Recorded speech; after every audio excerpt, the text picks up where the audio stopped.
Okay, while you are starting, I will send the link to everybody else. Okay, so we're recording currently. Okay. All right. Thank you. Today we're reconvening the hearing for the Wānaka Golf Course easement application. Since the adjournment, was an adjournment, wasn't it, last time? Adjournment of the hearing. Last time we received the written reply from the applicants as the sort of final closure of the loop of submissions and application. We've read and considered that reply in conjunction with all the submissions and all the correspondence associated with this application. The task before us today will be to try to reach a decision or a recommendation to council regarding the outcome of the hearing of submissions and make a recommendation to either approve or decline the application, subject to any conditions that we might seek to impose. At this stage, I'd just like to invite the council officers to comment on any matters arising from the final reply. We don't have any specific comments. We're happy to answer any questions or queries relating to process or the Reserves Act, specific questions relating to that reply, but we don't have any specific comments around that. Okay, and do you, based on the information before you, do you have a final recommendation regarding to the panel regarding the proposed easement? Is that as per your report or as amended by the information you have? I would say that our position is we've just been handling this process, and it's up to the hearing panel to make that recommendation. I think Gus's officers have a position the way. We've just been following that Reserves Act process. Okay, well, thank you. So we accept that the decision is before the panel today, that we've received all the information. Jane, can you please confirm that we received a request to speak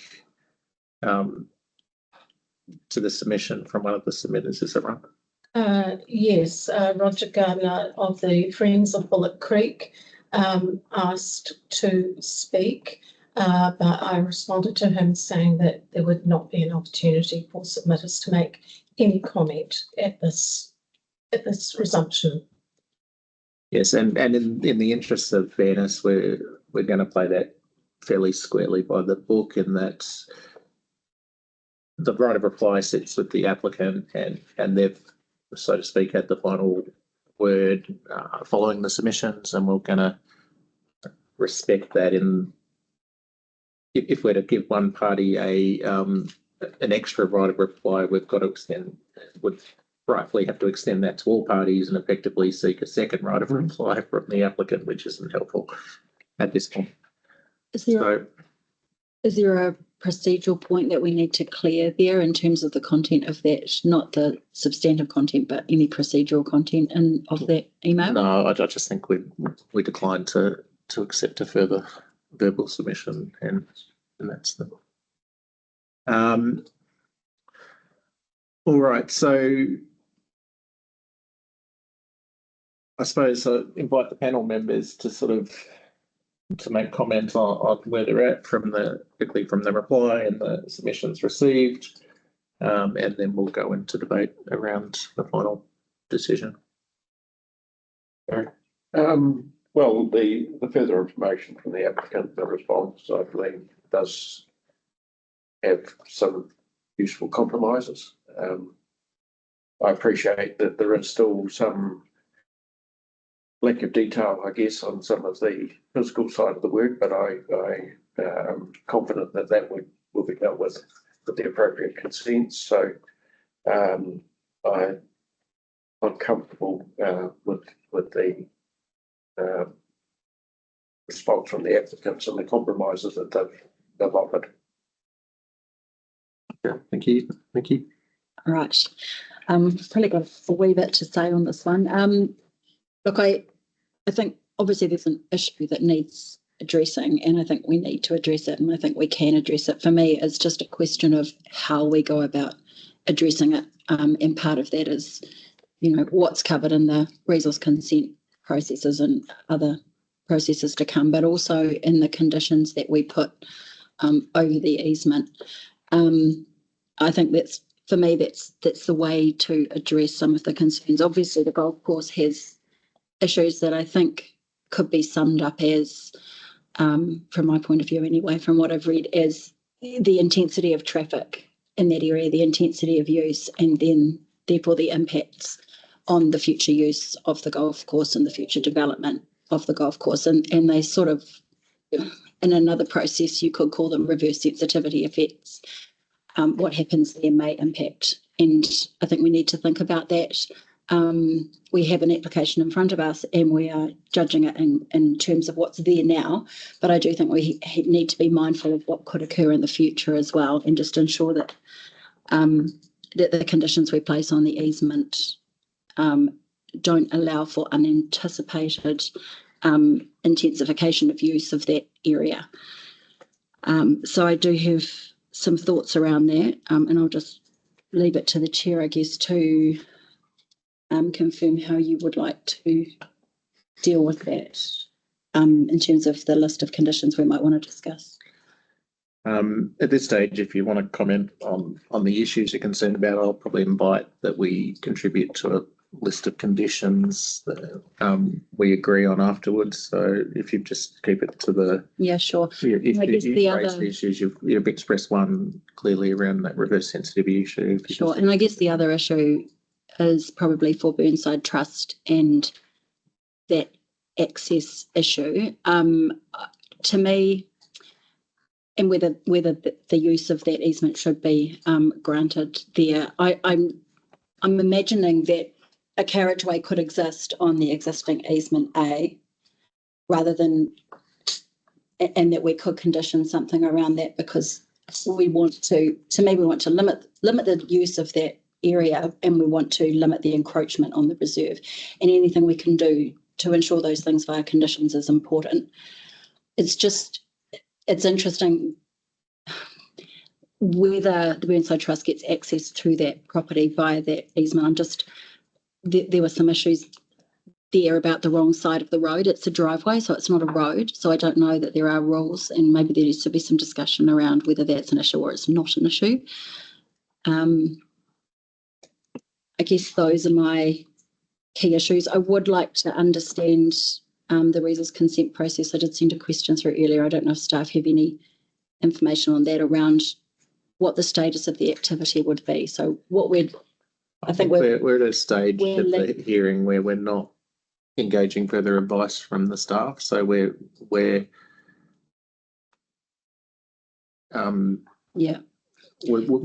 tasked with making the decision now. That's before us. We've received all the advice we're going to have on that, unless there's a procedural matter. Yeah, no, I understand. It's just a case of understanding what conditions are appropriate and what should be left to resource consenting does depend on whether consent is required. And given the notes in the reply and the volunteer conditions that are in there, it does give some doubt as to whether consent is required. And I do think it's unlikely that it wouldn't be required. I just wonder why the volunteer conditions have been worded in such a way that, you know, if resource consent is required, and I'm wondering if I'm missing something. And if I am missing something and consent isn't required, then I don't want to form conditions on the basis that the matters will be dealt with via resource consenting, if that makes sense. Okay. What my comments, I suppose, regarding the right of reply from the applicants. Look, I think it's eminently useful that they've reduced the impact of the easement by reducing the legal width to a total of 4.5 metres, i.e. an additional 1.5 metres. They've effectively said that the formation width can be limited to 3 metres over the over the large part of the driveway, which equally is, in my view, a positive step in limiting the potential for a 6 metre wide carriageway was, in my view, difficult. And we've gone, I think they've gone as far as they can to provide a practical access within, limiting its impact. I'm very aware of other the other associated issues, and we've got the 89 Eagle Street, which, there's the reinstatement and the stormwater issues associated with that, which we don't really, in my view, don't really have control of through this process. We have the downstream issues on Bullock Creek, which have been raised by the Friends of Bullock Creek. While we are the panel, I think I can speak for the panel, are very concerned about those issues, that once again they're not directly related to the matter we have before us. So we're finding that there's a lot of complexity to this. But the decision that we're faced with, I found it to be quite narrow, in that we're effectively looking at the widening of an existing easement and the legalisation of some reasonably long-term encroachments over the existing works. So, yeah, with that in mind, I think we have, I'm very conscious, as I said at the previous part of the hearing, is that our job, we are really here to solve some historic problems, and that it's imperfect, but I think we've, the submitter has gone some way to addressing those.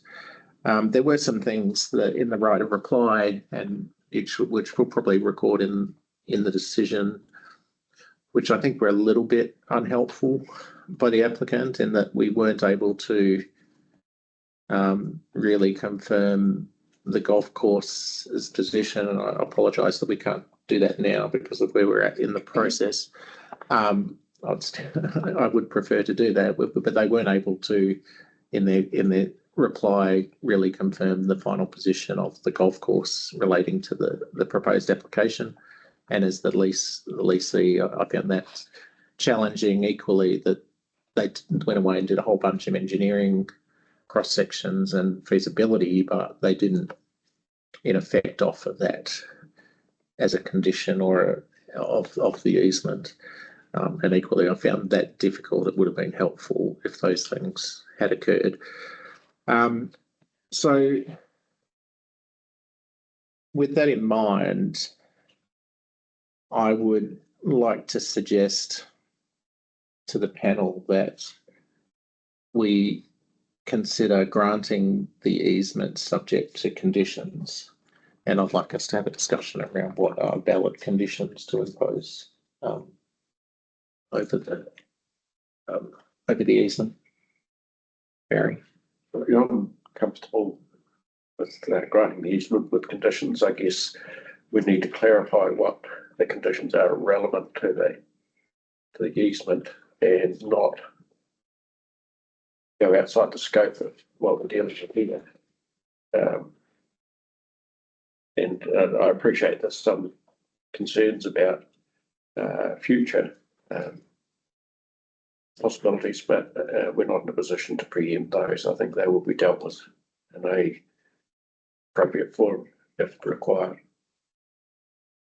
So I just want to acknowledge that there will be a range of standard conditions imposed on an easement. They relate to, what the right of way provides for, how it's enforced, and those things are specified under the Land Information Act.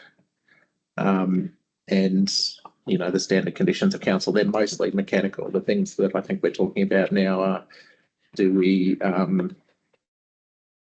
the golf course, for instance, in their submission listed some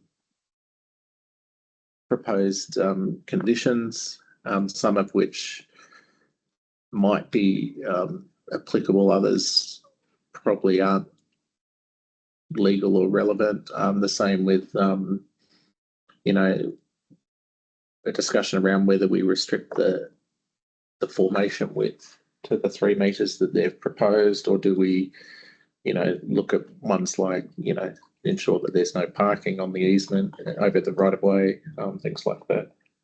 And I think they may be appropriate.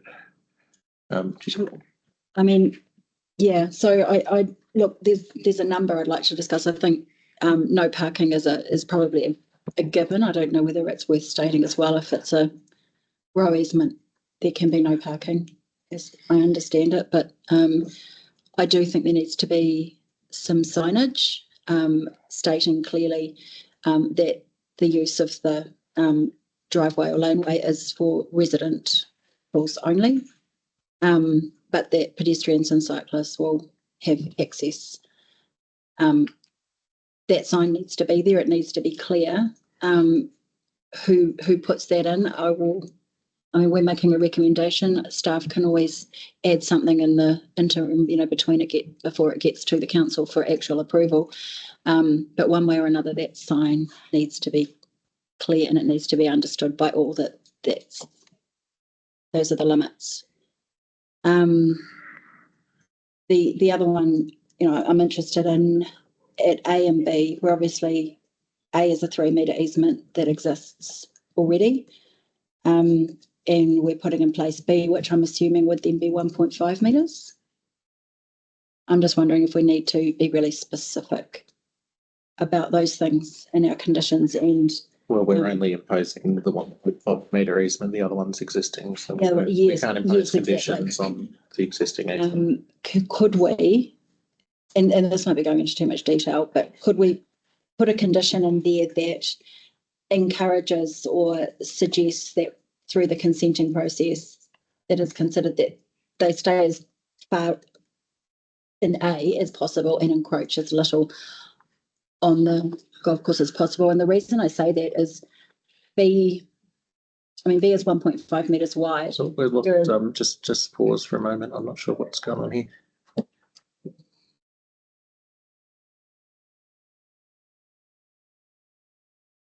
Technical issues. Yeah. It's just gone to sleep. Uh, Yeah, we're still ticking.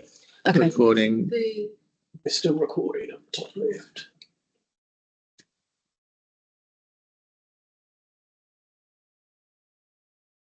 To go. I think so. Yeah. So I guess the thing for me is that it's acknowledged in the applicant's reply that the batter slopes shouldn't be considered part of the easement, and that work can be done outside through another process. We wouldn't want the driveway to be hard up against the edge of B towards the golf course and to not utilise all of A. So I just, the less encroachment on the golf course, the better, if we can condition that and ensure that the 1.5 metre that will be part of, or that will be easement B, is used for drainage and the right purposes, and that as little of it as possible is used for actual access. I may not be wording that very well, but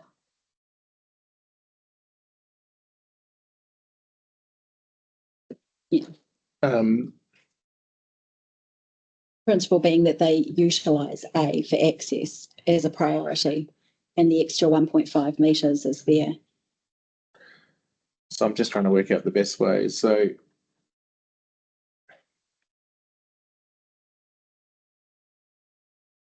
I think the best way to address that, I mean, I get your point. I did think about how to keep it over, hard against that edge. What I would suggest is that something like this, that we restrict the formation with the road formation, the physical, the formation width to 3 metres over the first 40 metres of the easement, which covers that first driveway section. and a little bit more, to be fair. It probably squeezes them a little bit. And in general accordance with the cross sections provided. And that means that the drainage is on the uphill side, not the downhill side, and that in effect pushes it to one side. So And drainage is considered access. No, it's that's not the physical road formation. Is it road or drive formation? Lane. The private Laneway. road. Restrict the private. It's not private. I wouldn't use the word private because it's on reserve. Okay, land. the Laneway. drive formation. Okay, so drive formation with 3 metres over the first 40 metres of the easement in general accordance with the cross sections in whatever it is, appendix. We can specify the appendix later, but we know what we mean. Appendix A. And I think that resolves that issue because it's the cross section is covered there. Can we require that the drainage is within the easement and Well, not it has to further be encroaching? because there's no right to drain outside of the easement. Okay. That's the right of access and right to drain is only within the easement. The only thing that could and isn't approved by this is the better works, which will be subject to a separate approval if required. Okay.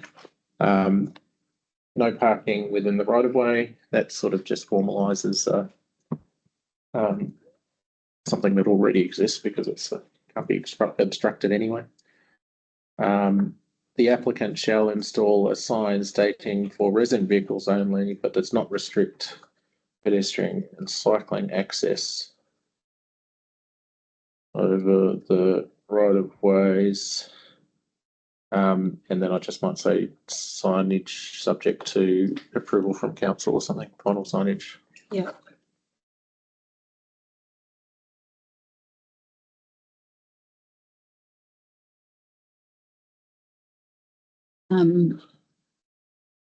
We probably also need to approve of council.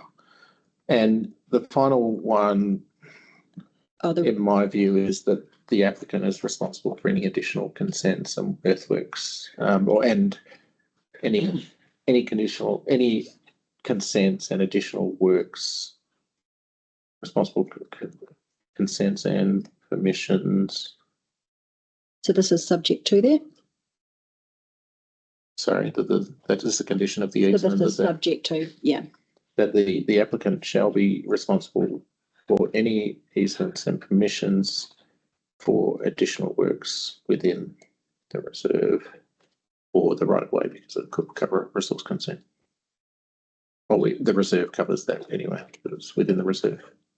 Any permissions or any consents and permissions for additional works within the reserve. And that was generally in accordance with condition A that was recommended by the applicant. The applicant's volunteered conditions, we probably need to look at those. Well, or not. I think they volunteered 3 conditions in my view. I think the latter 2, I don't think were that relevant, to be honest. I think as long as we cover off the first one, which basically says they're responsible for those additional consents, I think that covers us. I actually bit stronger on that. I think that delivered a bit of uncertainty for us in B and C, and I think we need to be as certain as possible with what we're allowing here. So I've got 4 conditions there that will be specific conditions for. I have one more. Okay, Nikki. So the other one I'm interested in, and Barry alluded to it before, was just around the, saying, we can't anticipate what's coming. And I think that's absolutely valid. We can't anticipate what's coming. And I think that we need to grant this easement based on what's in front of us today and the extent of the use that's in front of us today. And the reason for that is and it's not about limiting development. It's about protecting the golf course and the use of the golf course for golf.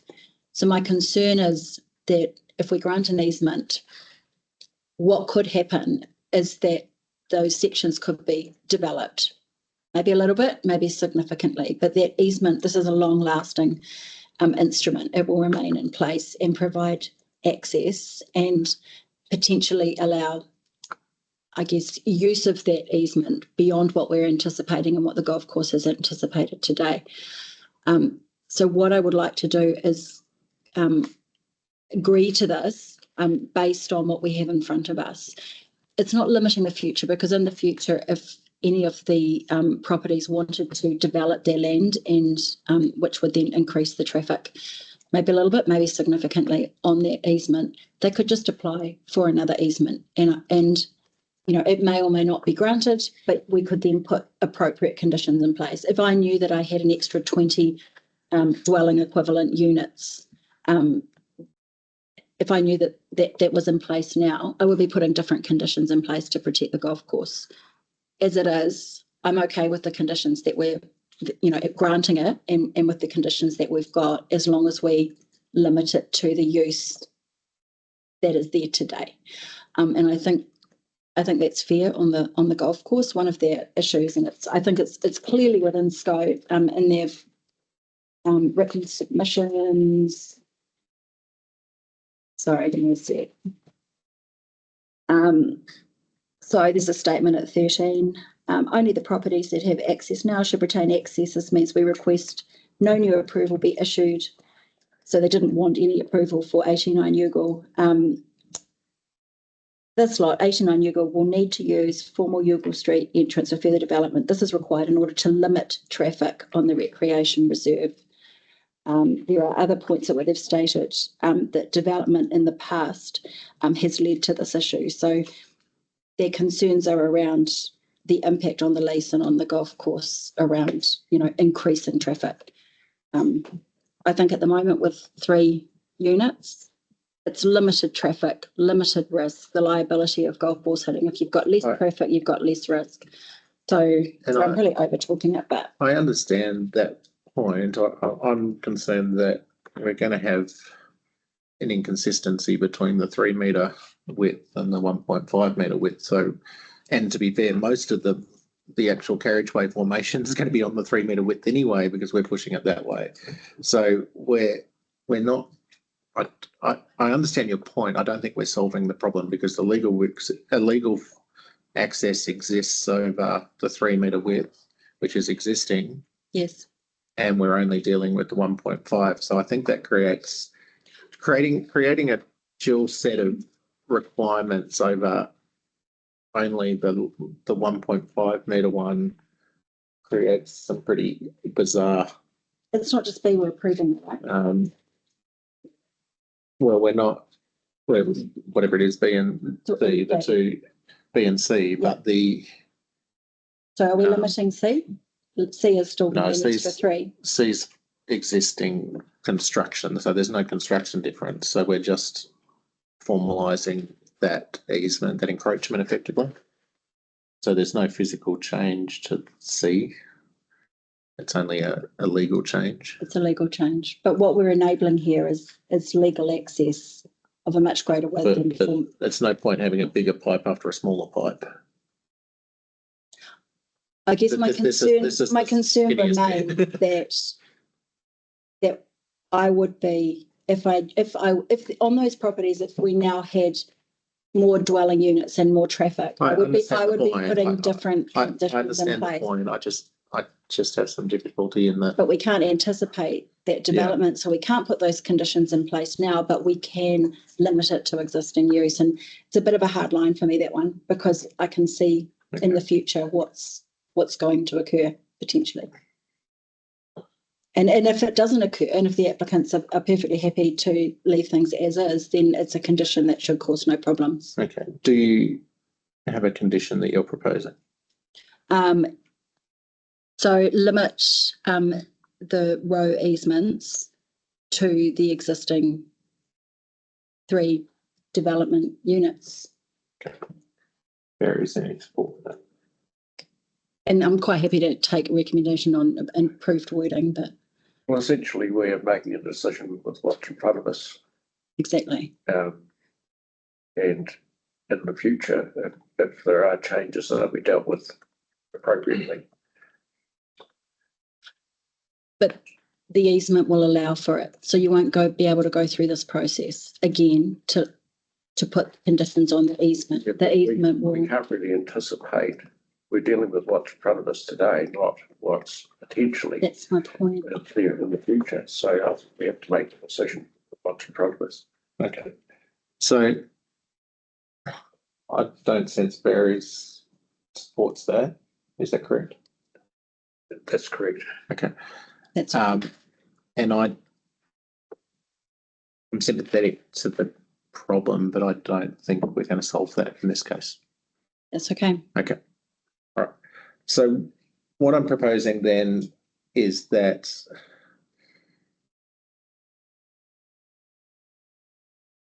and I'll read through these 5 conditions that I've noted down here, adjusted the wording as we've discussed today. Yeah. That we approve the easement subject to the following conditions, or recommend that it be approved subject to the following conditions, that we restrict the carriageway formation. I've used the words carriageway rather than driveway or road or whatever. Restrict the carriageway formation width to 3 metres over the first 40 metres of the easement in general accordance with the cross section and in general accordance with the cross section in appendix whatever. That no parking is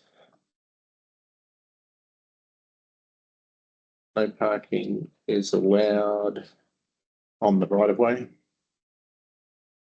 over the reserve, or to be clear, over the reserve.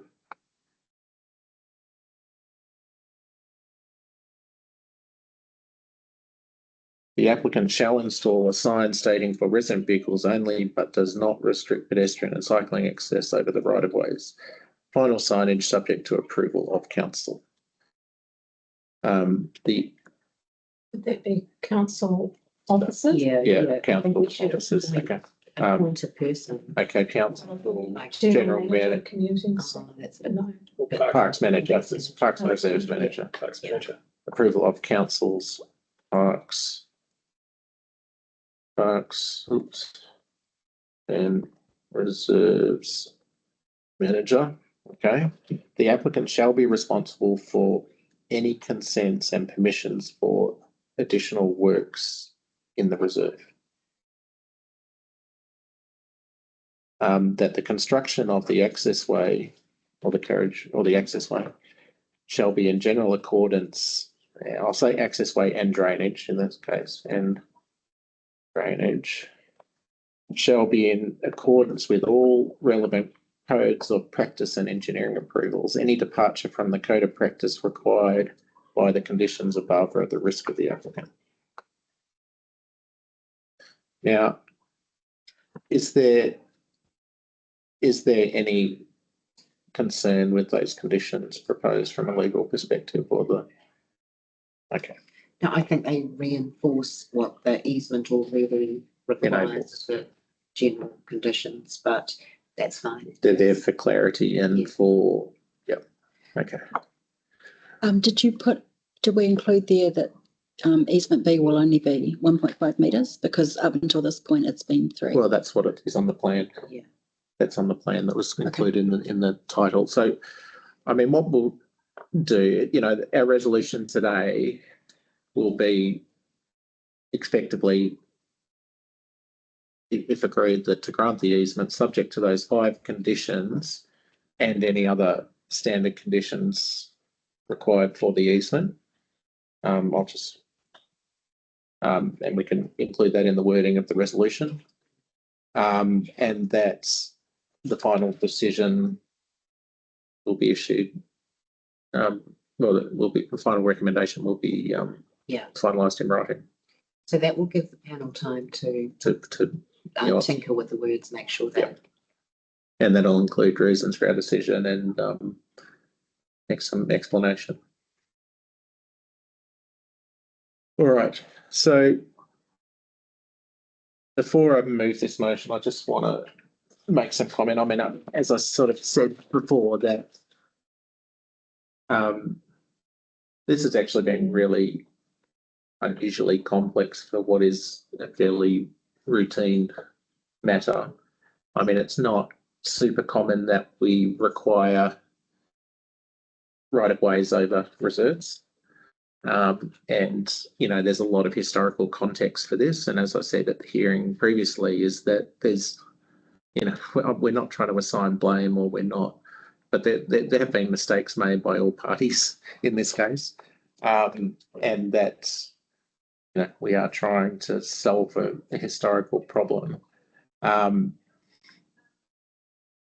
conscious that those external issues, for want of a better word, the related but not directly associated issues, being the drainage, the stormwater issues on Bullock Creek, the issues on 89 Yugle Street, the reinstatement of that land, the reinstatement of the potentially illegal works that occurred in the drainage there, are all matters that will continue to be relevant, and that, you know, there is a potential enforcement action, there is potential other matters that will continue to resolve some of those issues, but they're not all resolvable through the hearing today, through the resolution of this. I'm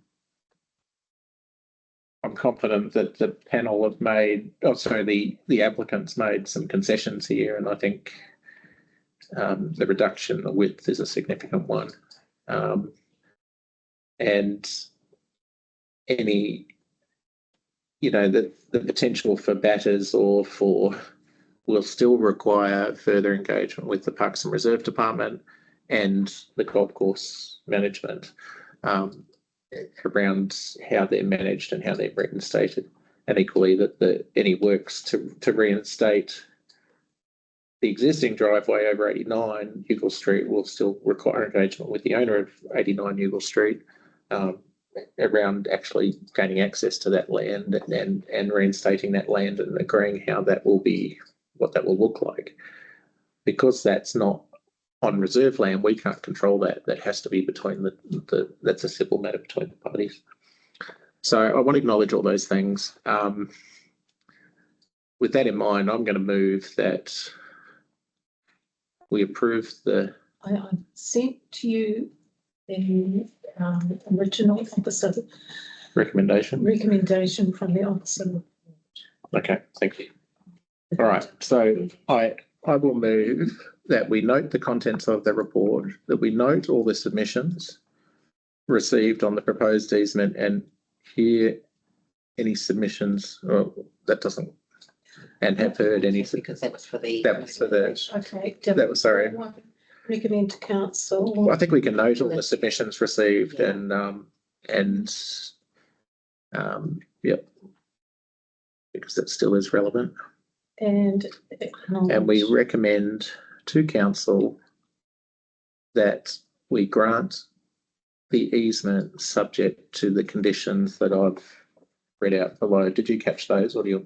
I can email those to you anyway. I've read those out. Is there any procedural? Just formalise, recommend to council, and I'd put something like in its capacity as the minister under section blah blah. Okay, in there. Of the Reserves Act. Yeah. Do we need specific wording on this?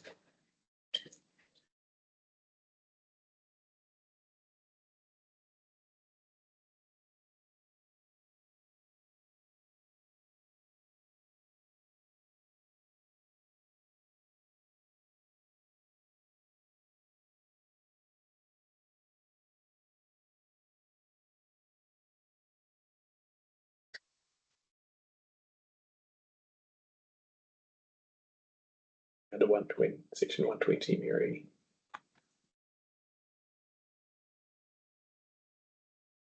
we recommend to council, following the hearing, to approve the easement subject to 5 conditions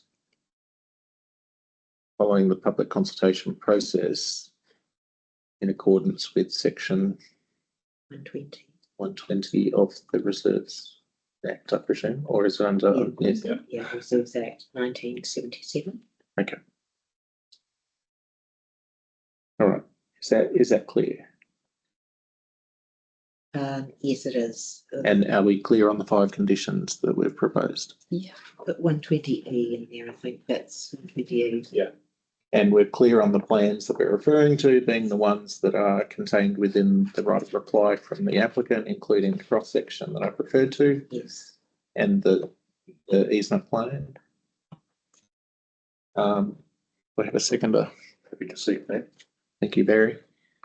And yeah, well, if we need any. Yep. Look, I don't need to discuss my note. I'm not going to convince anyone here. I just wanted to note that, look, I was happy to approve this easement. It is just getting the conditions right that matters to me. And I think given this a bit is from the golf course and their concerns about increasing traffic and the liability that runs with that, and we have not addressed the relief around liability that was requested. To me, limiting the traffic by limiting the number of dwelling units that could utilise the easement went some way to addressing that now and into the future. And I think that's important. It's not anticipating development. It is conditioning based on what's in front of us now, ensuring that if intensity of use is going to increase, that it will come back and new conditions could be imposed. So that's the reason why I won't be approving it, and the only reason I won't be approving it. Thanks to the Chair for all the discussion on the other issues that were raised. I do agree, and I'm really concerned about the impacts on stormwater on Bullock Creek, but I think that I'm relying on the resource consent process to deal with that. And yeah, thanks. All right, well, thank you. And so with that, I'm going to put it to a vote. And I want to acknowledge that even if you do vote against it, I'm happy to acknowledge your concerns and your dissenting view within the report. So if that's how you choose to vote, with that in mind, I'm going to put it to the vote. All those in favour, aye. Those against, the motion or the recommendation is made 2-1. And we'll go to council. So I'd like to thank everyone for their participation, particularly the submitters that have turned up today and those online or listening to the recording, including the applicant who will have taken an interest in the final outcome. So thank you for all involved and for the advice and involvement of the staff. Thank you. That we close the hearing. Thank you. Well done.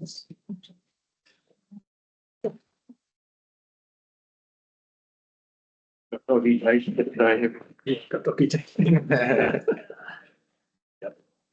Quite right. I could hear him barking in the background yesterday a couple of times for my 1 week with album. We've had 1 week. Thanks. Thank you. Thanks.